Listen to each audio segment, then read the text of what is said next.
Welcome to Las Vegas.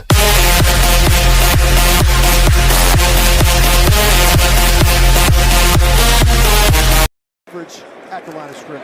Run again, rejected. Absolute bulldozer. He is bouncing off defenders and dragged down. And Max. 0-1 in the air to deep left. Houston, you do have a problem. His name is the Big Amish.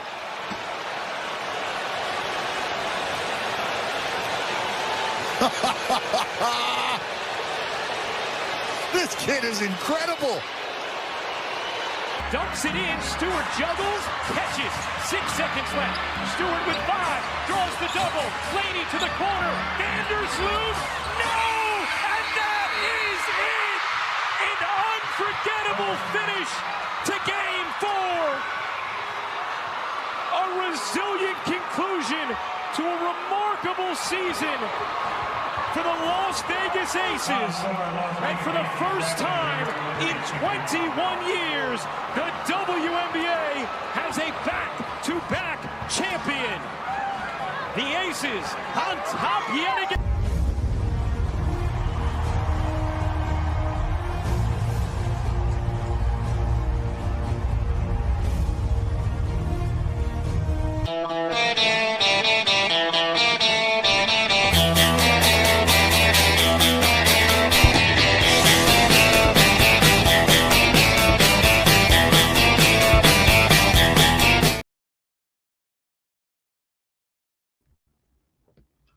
Welcome back. It's so good to see you guys again. You know, back-to-back days in a row, we're dropping a podcast.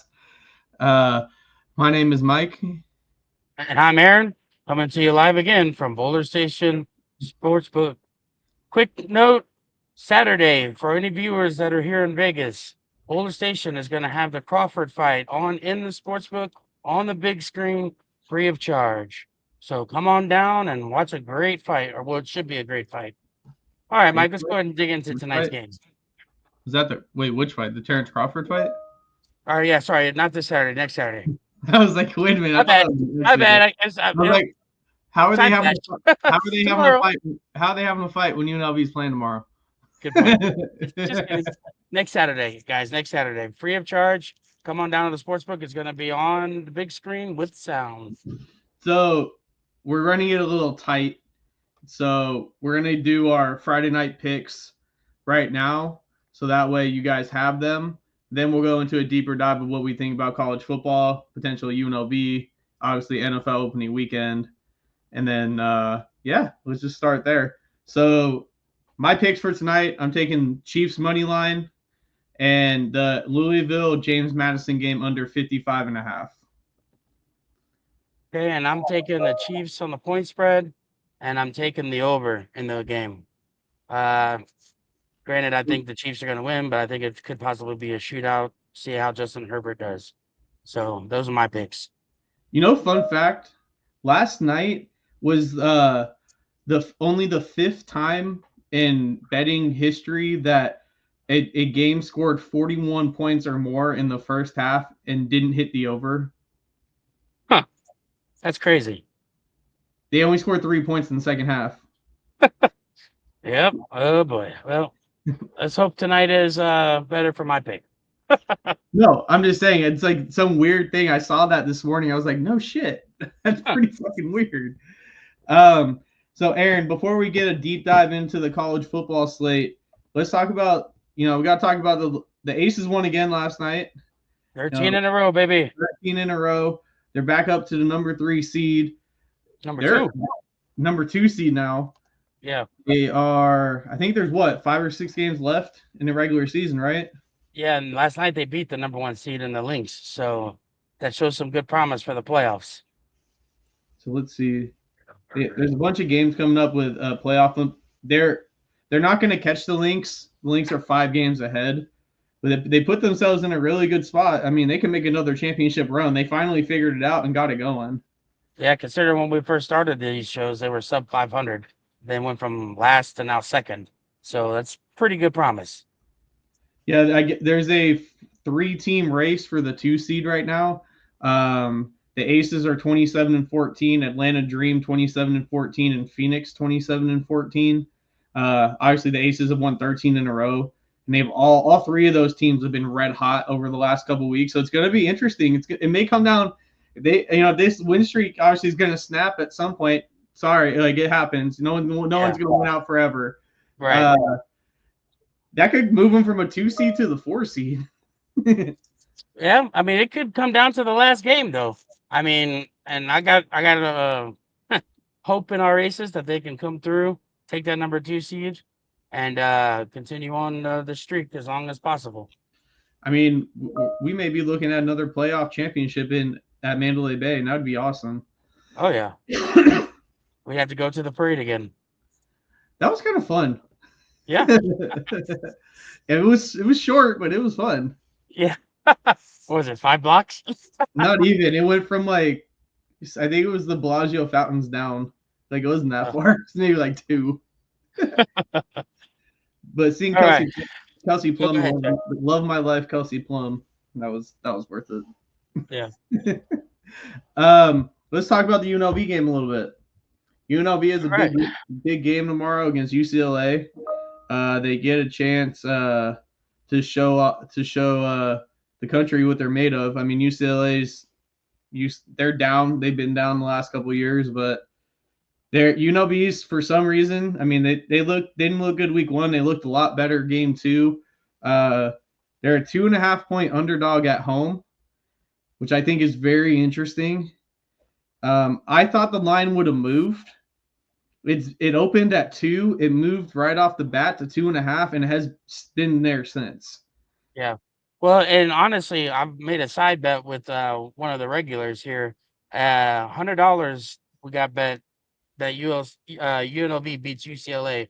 So come on, Rebels, we need to do this one.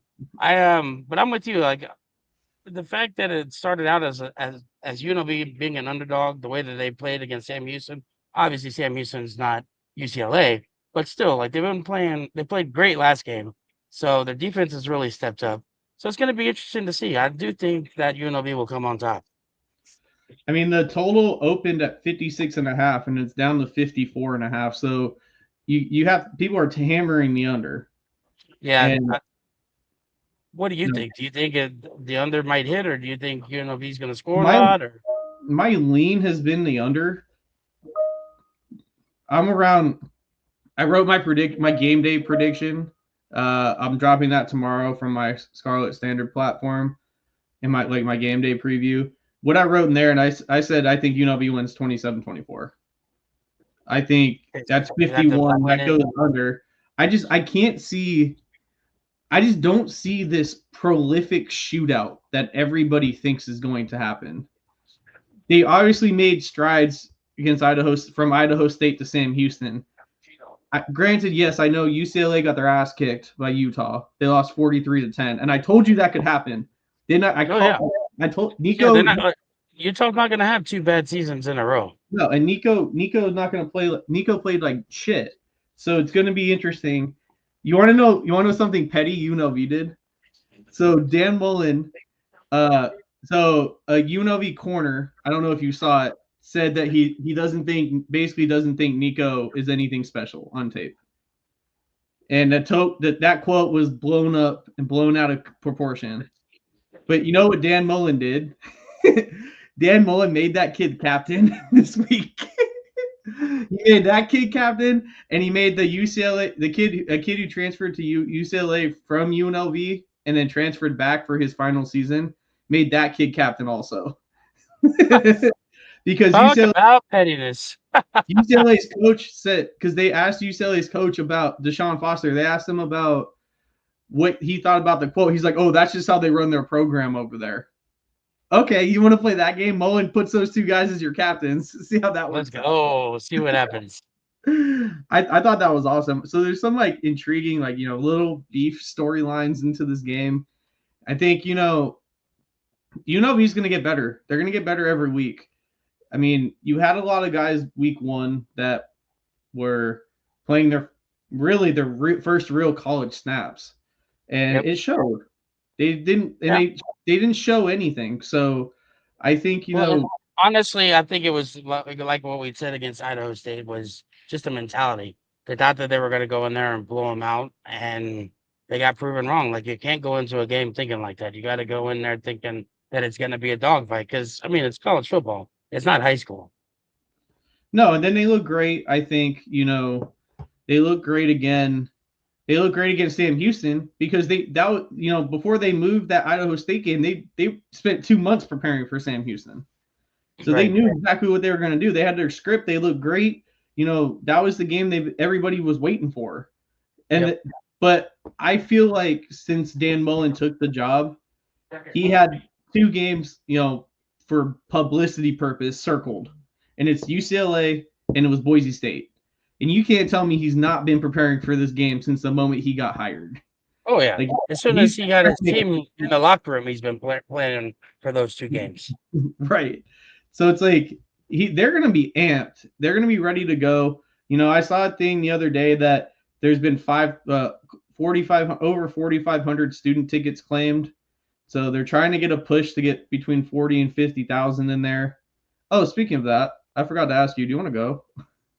What time's the game? 5. 5? Yeah, I'm down. Because I have media credential, so I have an extra ticket. Okay, yeah, I'm down for sure. So I won't be sitting in our season ticket seats. I'll be sitting up in the press box. But my parents are going, but yeah, that's a conversation. I just thought of that. You hear me? I said, "Ooh la la, you fancy, huh?" I will say it's very interesting sitting up there. Yeah, I mean, because for those of you who don't know, the intro to our video, the UNLV players, that was from Mike's phone. He was on the field for the first game, so that's pretty badass. Yeah, I have my media credential is pre-game, post-game field access, and I sit in the press box. So I have bias. I have, I'm not biased in the sense. I would write if UNLV is gonna lose, they're gonna fucking lose. Like, I write very unbiased. I mean, it's very UNLV centric, but it's very unbiased. So this is a very losable game. And it really is. UNLV their defense has to come in with putting pressure on Nico. If they don't put pressure on him, he's gonna just throw all over him. So they really have to come in because you saw in the Utah game that if you pressure him, he's not very coordinated when it comes to making on the fly decisions. No. So if they get that pressure on him, he'll probably lose his head again, and that can be how UNLV wins this game. It's just gonna come down to the defensive front. I didn't talk to you about this, but I posted one of my articles in the UCLA Reddit because you know how Reddit can be with like fans in it. These UCLA fans are so funny. They're like they hate their coach so much, and they're so funny. He goes like, there's one comment right here. It says, "This is debatably our easiest game on the schedule, and I could so easily see us not even competing. The bright side is maybe 0 or 1 win season could actually light a fire under the ass of the right people to clean house." Dang. Talk about having some hostilities towards your coach there, huh? And then like a reply comment is, "My gut feeling is 2-10 or worse. Foster has gone 3-9 with 8 losses, also gets him canned." So like they're just like hoping, they're kind of like, even UCLA fans are kind of hoping that UNLV beats them, and they just so they can get their coach fired. And they get their coach fired. Like, it's kind of funny. Like some of these are like there's a bunch of them on this thread that are like this. And like Sam Houston looked like shit, right? Like they looked so outmatched early on in that game. And like here's one comment. He said, "I've watched both UNLV games this season. UCLA looks comparable to Sam Houston based on how they played last week. Wouldn't be surprised to see the Bruins lose this game." Let's go. That's what we want anyway. So I interviewed this reporter on my other page, and I blatantly asked him about a tweet that he said. He said if this was any other year, UCLA would be a double-digit favorite over UNLV. And in my head, when I read that, I was like, "What are you on, dude? Maybe back pre-COVID, right?" But not since they moved into Allegiant Stadium and been recruiting and been as good as they have been. Like, what are you on? Where do you want to start? Do you want to start with NFL next, or do you want to start? You want to dive into the Raiders a little bit and what we think of them, the expectations is with them? Yeah. Let's go ahead and do that because, I mean, obviously this is going to be a hot topic here in Vegas. Are the Raiders going to finally be decent or have a winning record? Does Austin Genty help bring that to the table? Does Pete Carroll, Geno Smith? Honestly, this first game against your Patriots is going to be the test. I just don't know. I mean, it's going to be too hard to. It's just, I mean, you know how every week one game is. So there's always all this hype around these players, and then the preseason comes, they don't see many snaps. So it's still unprecedented. So I honestly, this game is a coin flip for me. I'm staying away from it from my picks. How about you? Well, so I'm looking at Pro Football Focus, which a lot of people use, for grading and all that kind of stuff. Sorry. PFF gives the Raiders a 27% chance to make the playoffs, 10% chance to win the division, if that tells you anything. So I mean, which is pretty much what we said. Yeah, I mean, I took them as my sleeper to win, to go over their win total, which I said, 8-9 is respectable. Make improvements off of a, 4-win season you had last year. Show you're making strides. They're going to be in games. I think, PFF puts their projected win total at 7.3. And the sports book have it at 7.5. So it's pretty much right on the number. It's right there. I think if they get good quarterback play out of Geno, they're going to be in games, which will help Ashton Genty. Jacoby Myers is in a contract year. He wanted to be traded. Now he doesn't, so I think he's going to try to put up numbers. He's going to do what he's supposed to do. They have Thornton at wide receiver. He's a rookie. He's starting. He got a starting nod. I think they're about, and obviously they have Brock Bowers, so they're going to be fine offensively. Yeah. I think defensively is where they're going to have the biggest question marks. I mean, their defense is, other than Max Crosby, who do they have? I mean, you have an old man, Jamal Adams, being converted from safety to linebacker to maybe help the defense. Like, I don't know. And that's what I was going to say. Max Crosby can't do it all himself. Like, he's got to have help.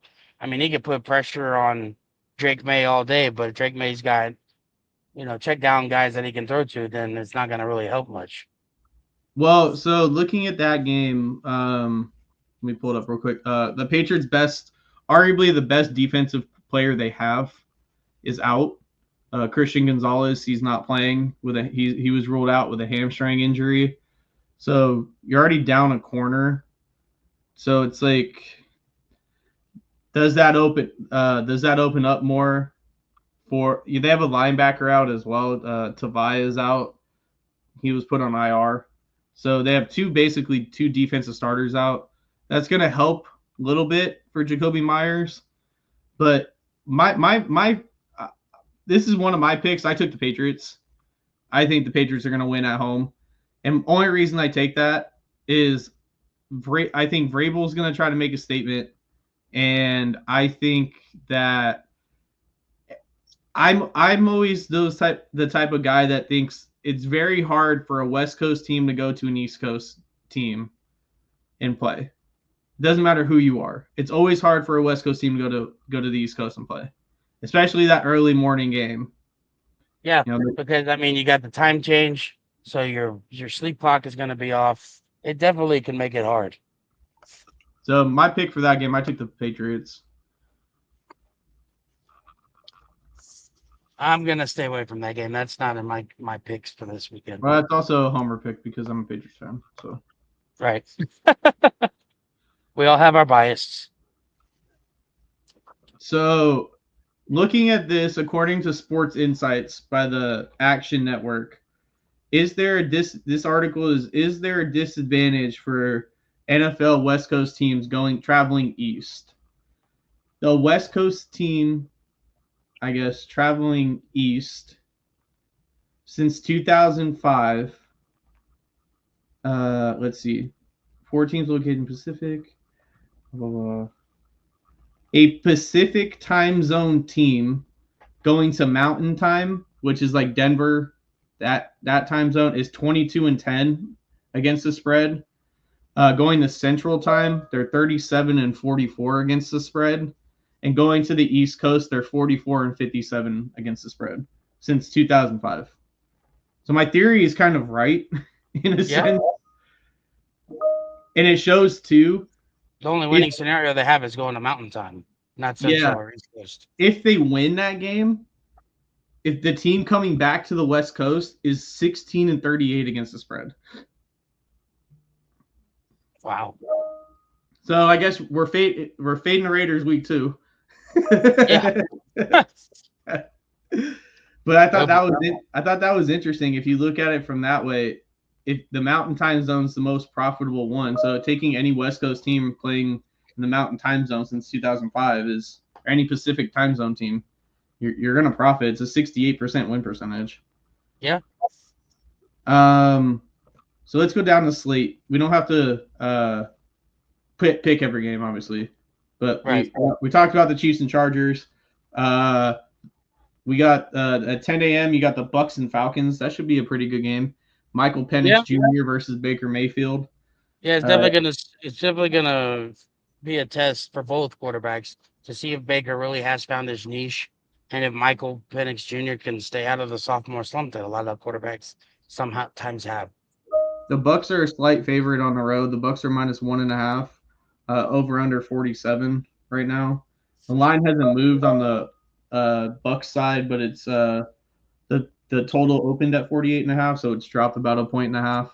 So it looks like people are thinking that it's going to be a low scoring game, and I like I'm not picking this game for my weekly picks, but if I had a lean, I'd probably take the Bucks.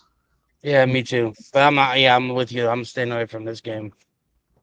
Then one of the games that I'm going to take is I'm taking Miami over Indy, strictly because that's a 10 o'clock game. We can talk about that one. That's a 10 o'clock game. That's one of the early kickoffs. Miami versus Indy. Indy, the line is flipped. It opened Dolphins -1. It's currently Indy -1. People are taking the over. It's up to 47.5. It opened at 46.5. So it's very interesting to see. I like the Dolphins here. The Colts have not won a season opening game this century. So I like I'm not a Daniel Jones fan. Like, I don't think he's going to be the answer for them.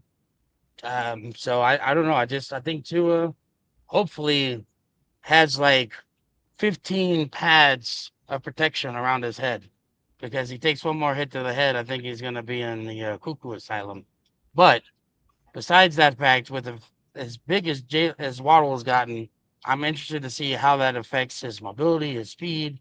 But I do still like the Dolphins. I'm actually going to take them money line. Yeah, I'm going to take a money line. They're a slight dog. You can probably get them at even money, depending on where you take it at. I like the Dolphins as well. They removed H.A. off the injury report and Waddle as well, so they look like they're good to go and they're healthy. And it's Tua in a dome, so I kind of I like Tua inside or in Miami. I don't really like Tua anywhere else. Yeah, so weather's not going to be a factor, and he's got Hill healthy and Waddle. I mean, when there's no weather effects, he's pretty good. Right. So I think that's why, I'm with you. I think the dome is going to improve his game. So the next one we're looking at is Browns and Bengals. That game opened Cincinnati -5.5. The line is still the same at Cincinnati -5.5. The total opened at 45. It's now up to 48. So you've got a big jump in the heavy action on the total, bumping it up 3 points. This is another one of my picks for Sunday. I don't mock me for this. I like the Browns here, man. I like the Browns plus 5.5. Joe Burrow just can't win week 1 and week 2. He hasn't been able to do that his whole career. The Bengals are 0 or start for the last 6 seasons have started 0-2, and that's even under the tutelage of Joe Burrow. So going by stats, theoretically they should lose this game outright. Not only the spread, just lose in general. So I think you might have something there, Mike.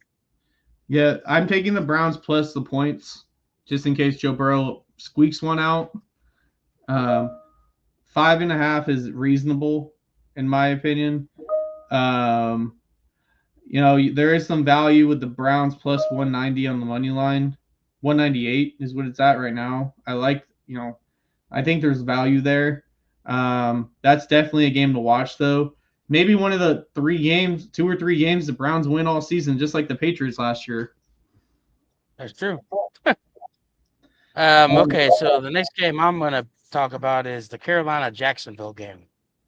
All right, I got Carolina over Jacksonville.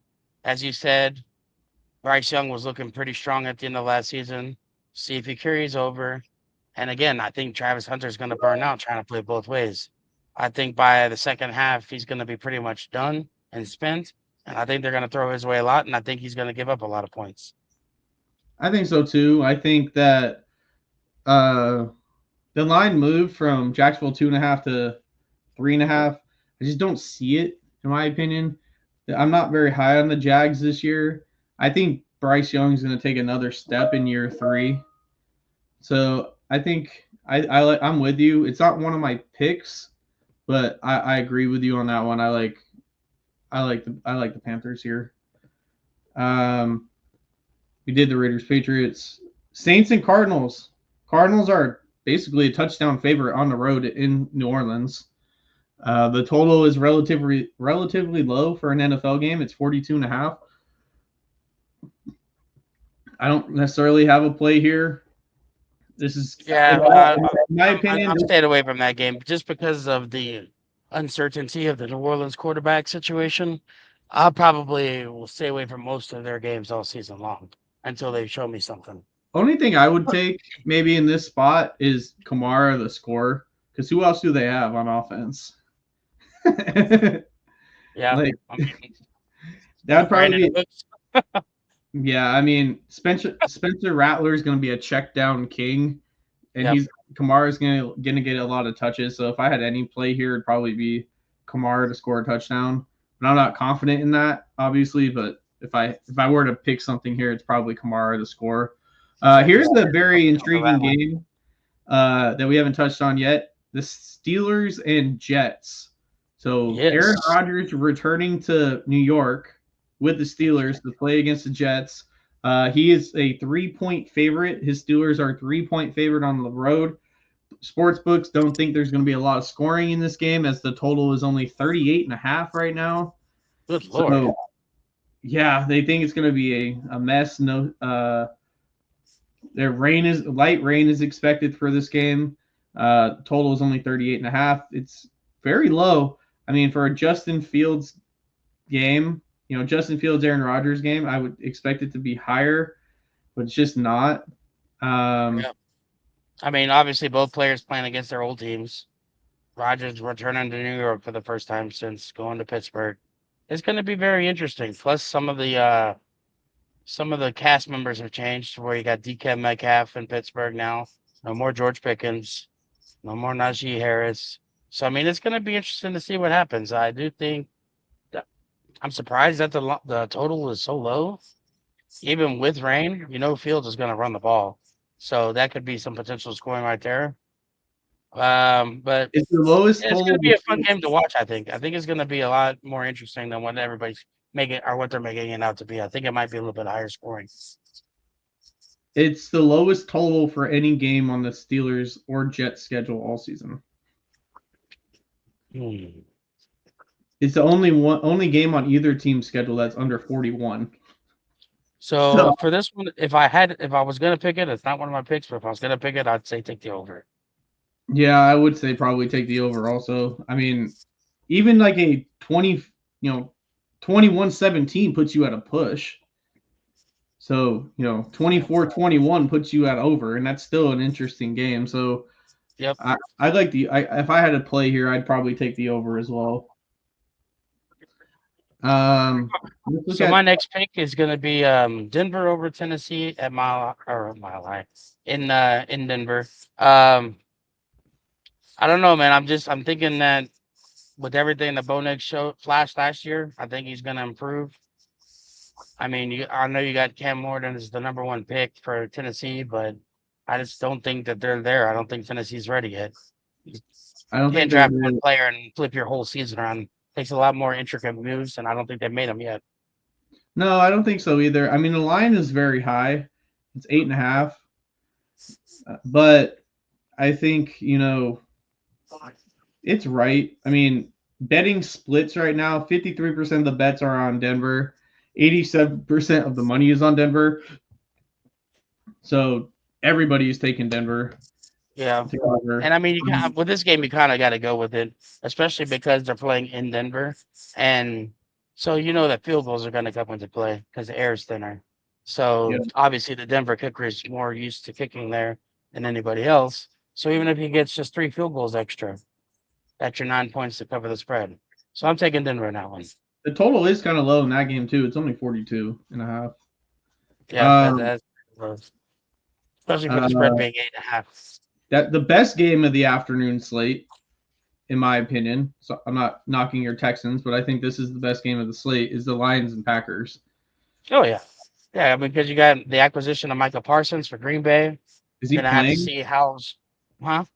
He's listed. Parsons is listed as questionable still. Is he going to play? Have you seen anything? He is making it seem like he's gonna play. He's kind of like the same way that we were talking about with Christian McCaffrey in San Francisco. He's saying that he's gonna be ready. So we'll see what happens. If he plays, it'll definitely be interesting.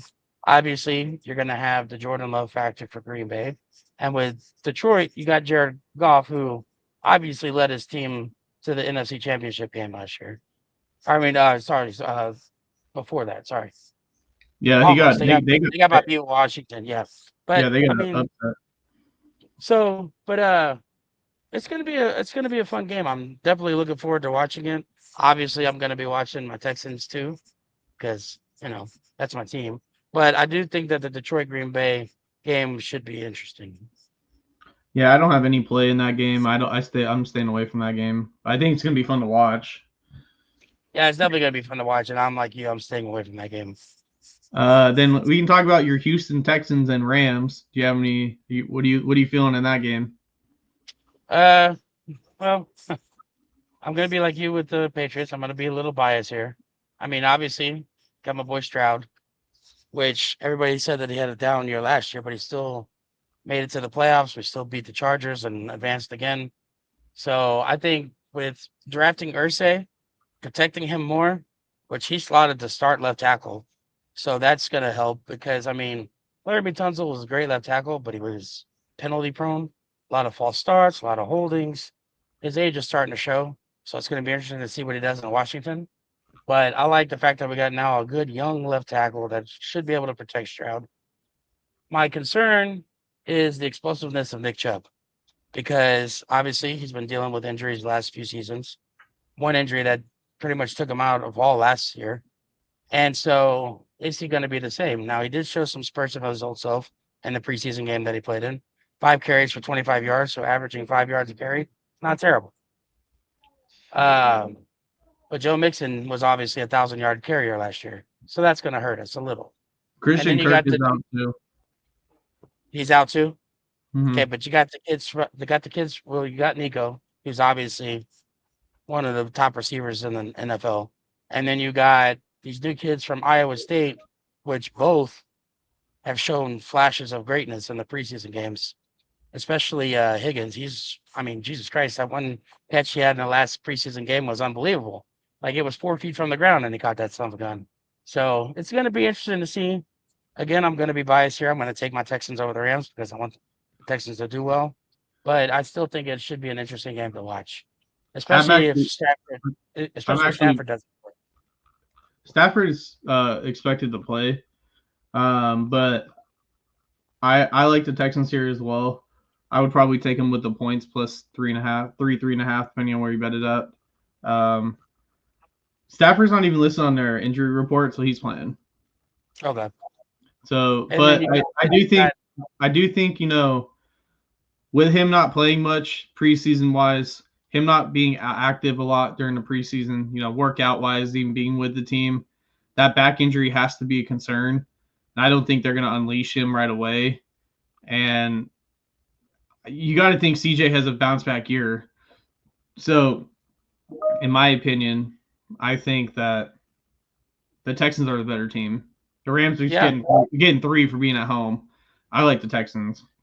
I mean, honestly, too, you got to think one good shot from Danielle Hunter or Will Anderson Jr., and that could be Stafford's game. It could be a season with his back. I mean, with that tandem up front, they're the top 4 pass rushing duos in all of the NFL. So you got 2 guys like that coming at you with a hurt back.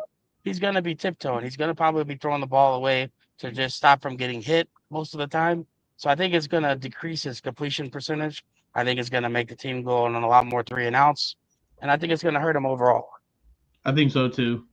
The last game that we haven't talked about before we get into the nightcap is the 49ers and Seahawks. That should be an interesting game. You know, like you mentioned kind of at the beginning, Christian McCaffrey's already – he talked about he's hurt, he's not hurt. He thinks he can play. Shanahan said he's questionable. Looks like there's a little Aaron Boone, Aaron Judge action going on right there of who's actually healthy and who's not. The Niners are, even without McCaffrey, even with him being injured, are a 1.5 favorite on the road. They did go up there and win in Seattle last year without Christian McCaffrey. It's also Sam Darnold's regular season debut. It's going to be interesting to me. I think you know, the spread's probably about right. You know, a pick 'em. I would probably take it as a pick 'em as well. Not having Ayuk either, I think that hinders Purdy a little bit because they have Pearsall, but they don't really have much else at wide receiver. I mean, you have Kittle, but Kittle is good early in the years. Then he just dies out and gets injured at some point. So it's going to be interesting to see what happens in that game. I don't really have a play, but I think that's another good game to watch. Yeah, I'm with you. I don't have a play either. It's just, for me, the deciding factor of this game is going to be which Sam Darnold Seattle gets. Do they get Sam Darnold from New York, or do they get the Sam Darnold from Minnesota last year? Because that's going to play a major factor in this game. Like, if you go at Sam Darnold from last year, who was freaking incredible, then I think this could go the other way. I think Seattle could take this one. Because, obviously you've always got the 12th man factor as well in Seattle.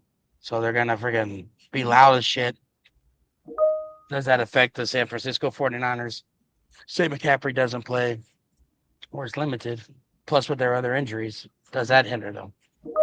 Yeah. Again, this is another coin flip for me. I'm staying away from it, but I think it could possibly be interesting to see what happens.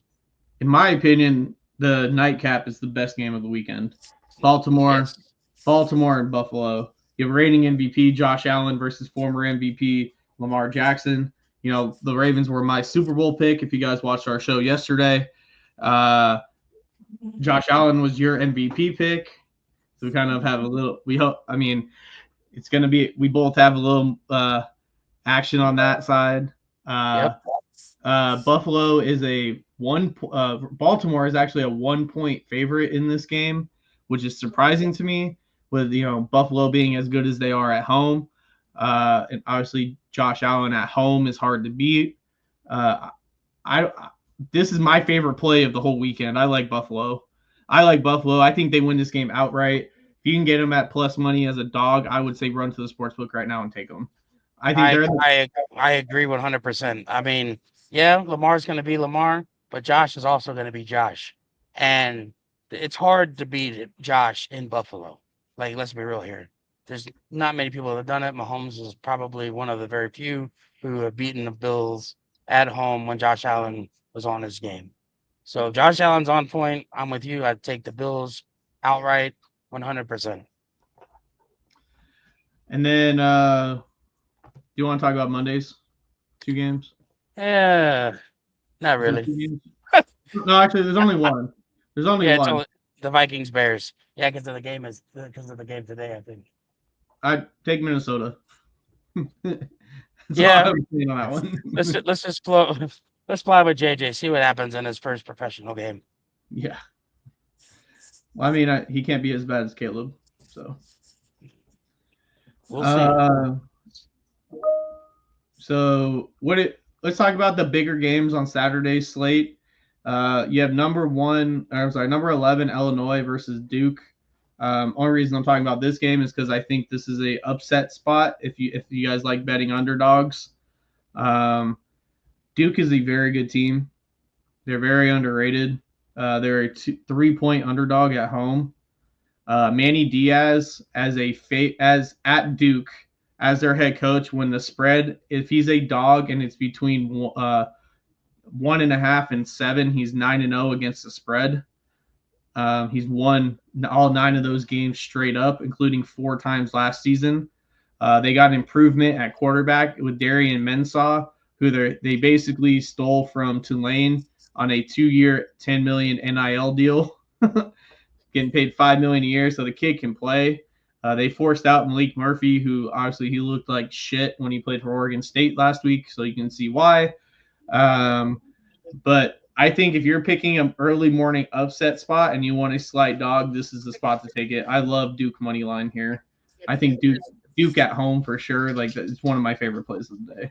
And see, I'm opposite. I think Illinois is going to win it. I'm not sure if I would take them a point spread or just take them the money line to win the game. I think actually that's what I would take. Take Illinois money line. I mean, yeah, Duke is pretty good, and they freaking beat Oregon State, but Oregon State hasn't had a good team in a couple of years, so I can't really base them off that. Illinois is number 11 for a reason, so we'll see what happens. But like I said, I like Illinois on the money line on that one. What's another good game? I like Iowa State over Iowa. That's at 9, right? I was gonna get to that one. Yeah, that's a 9 o'clock game. Yep. 9 o'clock tomorrow. You have the Cyhawk, which is Iowa versus Iowa State. My play in this game is probably again against yours. I like Iowa. The road team has won 6 straight in this rivalry series. You can get Iowa anywhere from +3 to +3.5. I like Iowa in this game. Obviously, I think you said you like Iowa State. Why do you like Iowa State? Well, it's just because they've shown pretty good. Even though they lost their 2 best receivers to the Texans this year, they still got the flashings of greatness in the team. I think that Iowa, they lost obviously last season. The year before. Let's see, Cooper DeJean.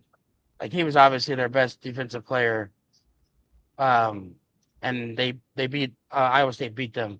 So I don't know. I just like Iowa State in this one. I think that they're going to take it. I think the Cyclone's going to come through, or the Hawks are going to come through, and the Cyclone's going to take care of business and shoot them to the wall. The other game I like that's on the morning slate is I like SMU versus Baylor. I like SMU on the money line. Baylor did not look good week 1 against Auburn. I took them, so I'm not taking them again. SMU, they made the CFP last year. Their quarterback is back. They looked a little rusty in game 1. They didn't cover the spread, but I think they play for a skillet every year. I don't know if you've ever seen their trophy, but they play for a frying pan. What a weird trophy. I need to cook my eggs. Where's yeah, that's it for me for the morning games. I had one. I'm taking San Jose. I like San Jose +37. Texas can beat them by 5 touchdowns. That's fine. Still don't cover the spread. Right. I think it's the same thinking I had with Reno last week. You know, much that San Jose State is one of the most overrated teams in the Mountain West. I don't care what any other UNLV page or any other UNLV opinion is on how high they were. They are one of the worst teams in the Mountain West. They will be lucky to win 6 games even with their soft schedule. but they got embarrassed at home as a 14-point favorite last week to Central Michigan. So I think they play better. You got to think that if they can put up a touchdown or two and lose 52-14 or 49-14, they cover that spread. So obviously Arch is going to play and play well. It's just going to be a matter of how long does Arch play and what do the backups look like for Texas. So that's my opinion. It may not be close early. Maybe take Texas first half if you're going to take a Texas side. Texas gets a big lead early, and San Jose pulls it. 37 points is a lot of points. I was telling you this earlier. That's why I've stayed away from the game. It's just that's a big spread to try to cover. I mean, last week when I took Purdue at -17, I thought I was pushing it because that's a big spread as well. They obviously murdered them, but still, that's not beside the point. I can't see myself taking a big spread favorite like that. Yeah, I don't. Texas is my team. I just can't. I can't see it. It's too many points. One of the plays I liked early in the week, but now I don't, is New Mexico is a 14-point favorite over Idaho State. I loved Idaho State in this game until I found out Idaho State's starting quarterback and running back who torched UNLV is out. I think if both of them played, they could beat New Mexico straight up. But without your starting quarterback and your star running back, who absolutely torched UNLV, I don't see it, honestly. Yeah, I'm with you. I'm staying away from that game. It looked promising at first, but yeah, now that those two are out, it's gonna probably be New Mexico. Here's a dog I like. No pun intended here. I like Fresno State to beat Oregon State straight up. I like them on the money line. Oregon State is a 2.5 to 3-point favorite, depending on where you bet. I like Fresno. Fresno's on their third game. They looked a lot better last week. They looked a lot more cleaned up, kind of, similar. I mean, they played Kansas, so it's kind of a different situation week 1. They blew out the team they should have blew out week 2, or game 2. So I like them here. I mean, they're only going to improve week to week to week. And does Oregon State bounce back from honestly a terrible performance against Cal? So I like Fresno on the road here. Yeah, I agree. I think Fresno should take the game. We've been talking about like how it is not necessarily the team itself; it's the fan base for Oregon State. They're so shitty. So I just want to see them lose all their games. But I do agree. I do think Fresno had looked a lot better last week than they did in the first week. So I think that they should be able to take this game. I'm with you. I'd take them plus money on the money line. The other game I like during the noon slate is I like the over in Cincinnati Bowling Green. Cincinnati looked decent week 0 against Nebraska. Bowling Green didn't cover their spread last week, but I think 46 is way too low. They only scored 26 points last week against Lehigh, but I think this game is going to be a shootout, to be honest with you. I think it, ends up somewhere, even if it ends up 27, 35-14, that goes over the low total of 46. So I like the over in that game. Cincinnati is a 23-point favorite. That's why I said 35-14. They can cover that, And still the over as well. Yeah, I still cover the over as well. So I like the over in that game. What was the other one? Where's Western Michigan? What time do they play? I like the other game at the noon slate. I like is there's one more. There are two more. They play at the same time. I didn't even realize they all fucking played at the same time. I like the Texas State UTSA under. So that's a rivalry game, the I-35 rivalry. Those games are very heated. The schools are only 53 miles apart. They do not like each other. Fan bases don't like each other. Usually they play the Alamo Dome, if I remember correctly. But they're not the Alamo Dome. That's where UTSA plays. I thought they played. Never mind. Maybe it was the Astrodome. I can't remember. But rivalry games are heated. They're usually close, and they're usually pretty low scoring. So I like the under here. 65.5 is a lot of points for any college football game. So I like my play is the under 65.5. And then same thing. I like Western Michigan to cover 10.5 at home against North Texas. I don't think North Texas is that good. Obviously, I like UNLV money line this weekend for the night games. There's one game I pray to God happens, and I can't wait to see it happen. It's 2:00. I really hope Sac State beats Reno. I do. Sac State's a 7-point underdog, plus 215 on the money line. I love Sac State in that game. Brendan Marion, when he was the OC at UNLV, torched Reno the 2 years he was at UNLV. I just hope he torches him a third time. I cannot concur more. F UNR, baby. Let's go. What do you think for the later games? I don't have a play in this game, but what do you think of Belichick's game number 2 against Charlotte? They're a 13.5 point favorite on the road. I think it's going to be a very interesting game. That first drive, he looked like the best coach in college football. After that, their It team just looked put the shit real quick. yeah. Not to sugarcoat it, like it was unbelievable how fast it changed. Honestly, I don't have a pick in this game either. I just am interested to see how he does, to see if he can keep the consistency that he had last week in the first drive for the whole game, or if he's just gonna be a one drive pony. I feel like for me, this is my personal opinion, if he wants that North Carolina team to compete, he needs to start that kid that came in at the late third quarter, Max Johnson. He needs to start him over the guy who started the game. Because that kid looked composed. He threw the ball with accuracy. Like, he looked like a Belichick quarterback. Belichick never really succeeded with running quarterbacks, especially after the Brady era.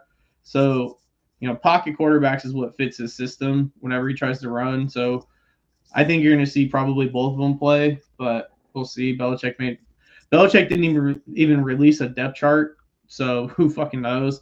Doesn't release an injury report. Like, he literally, I saw a picture on Twitter. He handed the media, like in the press box, that there's depth charts, and it was blank. Every position was blank. So he's keeping it a secret from everybody. Yeah. So who knows? But I think I think they'll look a lot better, coming up. There's the other interesting game I thought I saw on the slate is Army versus Kansas State. You got to think Army plays a lot better after losing to the FCS school in their week 1. Yeah. So, and they're a 17-point underdog. I'm not going to say Army wins outright, but I think they can cover 17 against Kansas State. So that's one of the games I'm intrigued to watch. Do you have any other games? Any other late games? No, just the UNLV game. That's the only one that matters to me on the night. The rest of them, I didn't really look at because I wasn't interested in. What do you think of the Michigan-Oklahoma game?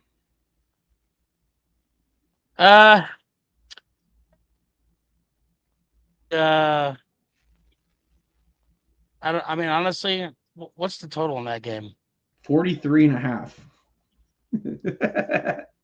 I think it's going to be a shootout. If I were to have a pick, I'd say maybe take the over. Because I think both teams are going to try to make a push for college football playoffs, so they're both going to come out slinging. Because especially after Texas dropping down to 7, everything's kind of open right now. There's no really set except for Ohio State. So I think that they're going to come out slinging the ball, and I would take the over. I was going to take that game. One of the other games that's interesting on the night slate is, do you think Bama bounces back and blows out Louisiana Monroe? They're a 35-point favorite. You sent me the stat for this new coach, and he doesn't do very well against unranked opponents. He's 6-4 in 2 seasons. That's what you sent me, right? Yeah, that's not a great stat. Kalen DeBoer in his season in 1 game is 6-4 against the unranked teams. Nick Saban was 119-1. So that tells you all you need to know right there. Right, there's a big comparison there. So honestly, I like I the don't over. know. I mean, the stats are not with Kellen Moore, so it's going to be interesting. I like the over. It's only I mean, 50, sorry, DeBoer, not Kellen Moore. DeBoer.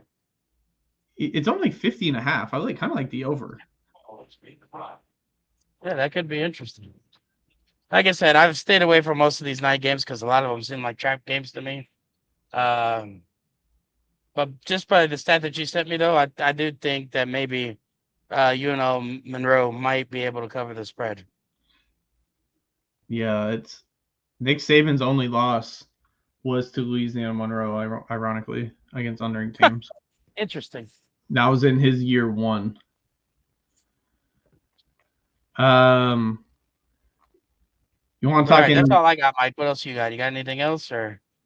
No, that's all I got. I mean, yeah, I don't have much to talk about baseball front. The A's are back in their losing ways. I thought they were going to make a push to finish 500, but they're not. Yep. Yeah, Um, baseball season is going to be more interesting to talk about once the postseason gets here because there's teams that are winning that shouldn't be, and there's teams that should be winning that aren't. It's just going to be interesting to see how the season finishes off. the But AL we can East, get more into that during the playoffs. the AL East race though is getting interesting at this point. Yeah.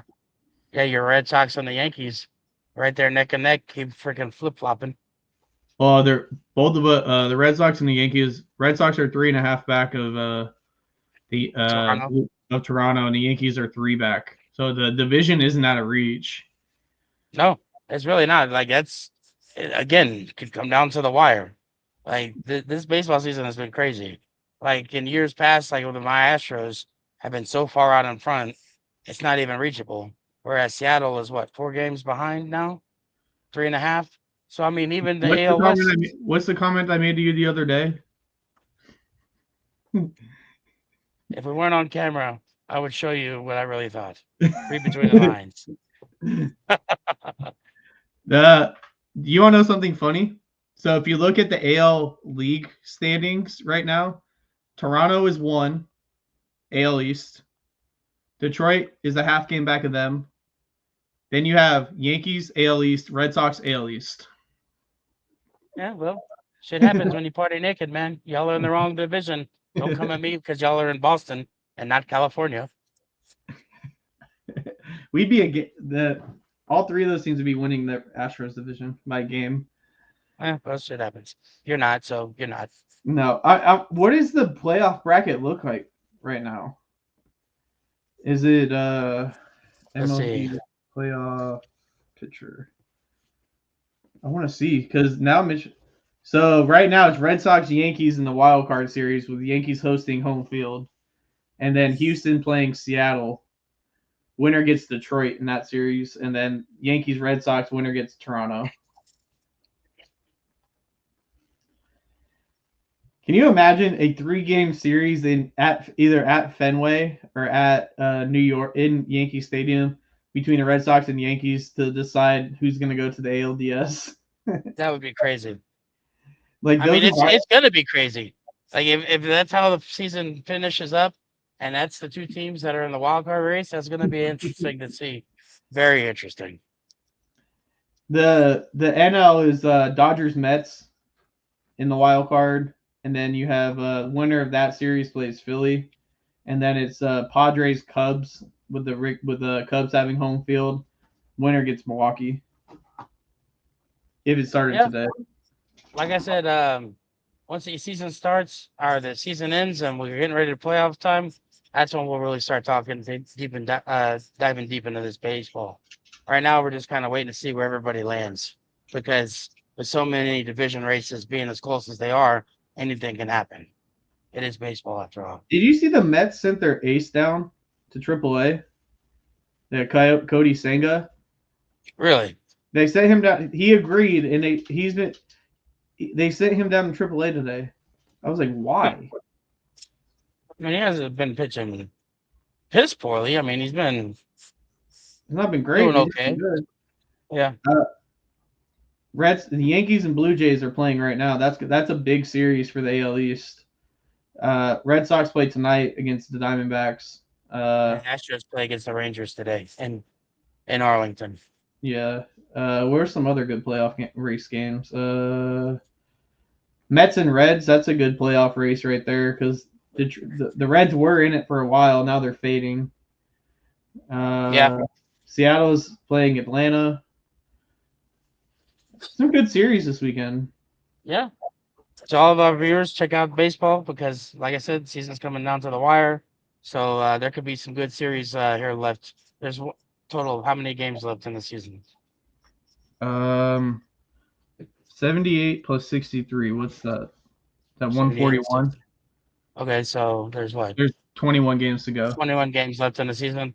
There's going to be probably some good matchups here, especially some good division rivalries. So the Red Sox have the weakest remaining schedule in the league. Okay, well there you go. They play D-backs, then the A's. Then they have 3 games with the Yankees. Then they play the A's again. Then they play Tampa, the Blue Jays, and then end with Detroit. All right, so like I said, some close division races. It's going to be fun to watch. Yeah, the last Yankee series that they have is at Fenway Park. They've already clinched the season series against them. They're 9-1 against them this year. No, 10-1, something like that. They've only lost like once or twice. Yeah. And then the Blue Jay series, that right there. I mean, if they take care of business against the D-backs and the A's and the Rays, really, they do what they're supposed to do. You take 2 out of 3 and don't lose ground.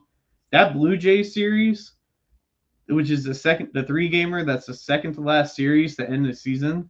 That could be for the division title right there. Yeah, it very could. But all right, Mike. Well, let's let these guys go so we can all watch the football game. We know we're going to be excited about Chiefs and Chargers. See if our picks come through. For me, as always, enjoy your pints. Mike, you got anything? No. Say hi to 60. Oh, hold on. Let's recap real quick. Our picks for today, mine were Chiefs money line, and this game's already started. So if you missed it, see if you can catch this live. Louisville and James Madison under 55.5. Then you had the Chiefs tonight. I had Chiefs point spread and the over. All right, so we got our picks locked in. Thank you guys for tuning in, and like always, enjoy them pints.